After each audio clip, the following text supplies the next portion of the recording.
Pas vendimit që morëm në dhjetor të vitit kaluar, ose më saktë që zyrtarizuam, si kundër e kishim premtuar në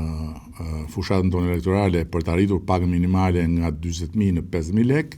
kemi ndërmarrë me njerë dhe hapin tjetër të premtuar për të lehtësuar ndikimin e kësaj rritje mbi sipërmarrjet,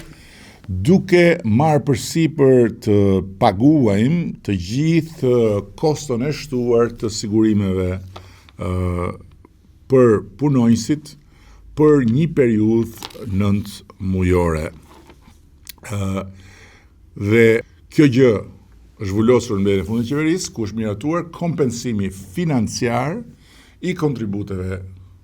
shoqërore dhe shëndetësore për punëdhënësit për periudhën janar-shtator 2026. Pra, shteti do të mbulojë 16.7% të kontributeve mbi diferencën e pagës për çdo punonjës që më parë paguhej në fashën 40.000 deri në 49.999 lekë. Kjo do të thotë se bizneset nuk do të përballen me asnjë kosto shtesë për kontributën, ndërkohë që punonjësit do të marrin një pagë më të lartë, e cila siç e kemi parathënë si pagë minimale, synojmë që të rritet më tej dhe të bëhet domethënëse në fund të mandatit tonë.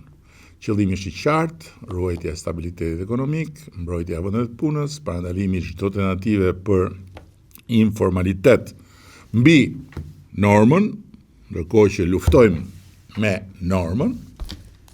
dhe një kompensim si një shprehje konkrete e respektit e mbështetjes për biznesin, duke vendosur patjetër të parin punonjësi.